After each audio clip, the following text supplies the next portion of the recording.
Alright, so this is my first video ever that I've ever been behind a camera. What better topic than ear stretching? I'm Steve, aka ST3, whatever the fuck you want to call me except for douchebag, okay? Alright, so I have 3/4 right now. Isn't really that big, well, not to me. 19 millimeters if you want to be like that. So, alright. I'm going to go over quite a bit of stuff. I mean, a lot of stuff I've heard online being talked about. A lot of it I don't agree with. I mean, it could be just because my body does work how I push it to. Okay, I'll give you examples. Small sizes. Honestly, that shit hurt. The smaller it is, the more it hurt to me. I have bigger earlobes, and like I have the bigger size earlobes than like a lot of other people that I know, and they have 3/4 in it. It just looks like a rubber band. It's about to snap. That's just gross to me. That's gross. Who wouldn't know, right? Skipping sizes. I guess I don't recommend doing it. I mean, I've done it because I've stretched my ears about 4 times in the past 5 years. I started because I seen this kid on a bus one day.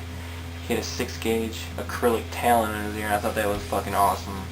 So I went home and I had my friend pierce my ear. Pierced my left one first for a while. Didn't get it done at a shop, no needle or anything, no 14-gauge. So I started out from literally 20-gauge, little tiny needle. Say don't skip sizes. Well, I did. The first 2 times that I stretched, I did. I'd have to say it hurt and it bled, but I didn't take them out. I kind of just let it heal around whatever. So it did heal. It did, did what it had to do. Starting out, I don't know, just do what your body tells you that's right, if it fucking hurts.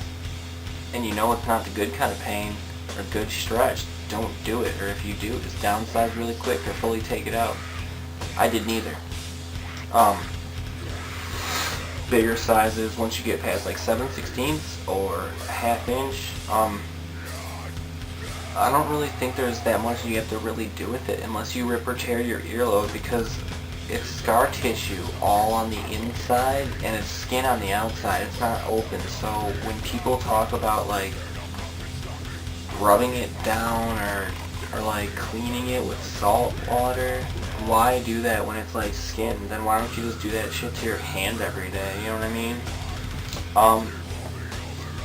Rips and tears. Yeah, it happens and it kind of hurts. I usually don't use lube, I use my spit, just because it's more handy. Like say I'm trying to put something in and I'm in a car, well I have my spit and it works pretty damn good and it's free. Yeah, pretty good factor for Michigan. Everything's so shitty around here. Which brings me to the plugs. I don't buy them unless I have the money in hand or I'm gonna stay with that size for like a month or so. I just take like Sharpies and just melt them down the ends and I just make my own stuff. Plus taping. Taping is really good. It's like the cheapest, most efficient, just best way to stretch. I don't use tapers. I did the first 2 times I started doing it. A little bit of blowout, not really back then. I was fucking stupid though. I have let my ears close 3 other times. I don't know if it's just because my skin is really elastic or I have really big earlobes or the scar tissue or times I've done it. No idea. But the stuff that has always worked for me is if it fits, go for it.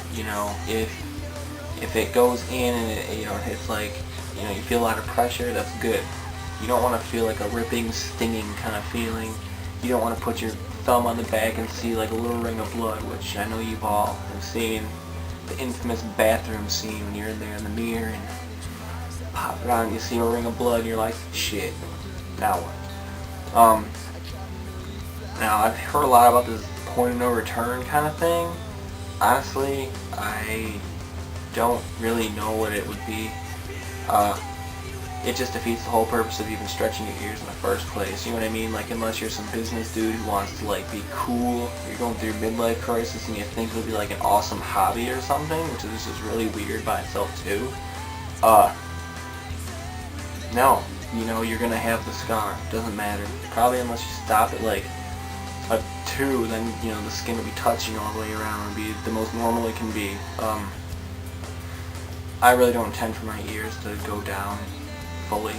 I've come to realize that I'm fine with it. How to stretch? Tape. Dead stretching, which would just be like taking the next size plug and putting it through, but lube or spit would probably be really good. You don't want to use weights. That's just gonna, your earlobe fall down more, so it'll just be more open, like, the more time. Because when we're gonna get old anyways, all you guys, you know, when we get old, our ears are gonna be saggy enough, not even thinking about the plugs that we've done. So, I don't know, that's how I feel about that. Washing it, I don't wash it. When I'm in the shower, yes, I do wash them. Let me rephrase that. I only take them out in the shower to wash them. I don't soak, because if there's no open wound or no cut, what is the point of soaking it or cleaning it? Yeah. A lot of people say take your plugs out for a couple hours a day.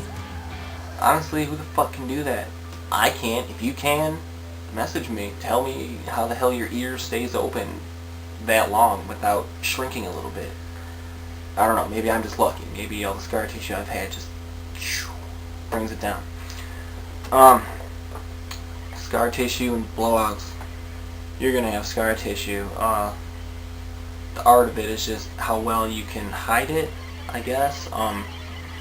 And blowouts, I don't really think I've ever had them. I mean, maybe, like, there'd be, like, a really sick to say, but I've, like, once in a blue moon, like, once back in the day, I had, like, a bubble on the back of my ear, but it popped somehow, and, I mean, like, you can see it, I don't know, my ear pretty much fine, you know, twist it, touch it, finger it, whatever you're gonna do. Question, really quick question. Have you guys ever had problems with your left ear specifically? It's always been a lot harder for me to stretch, and it's always given me way more problems.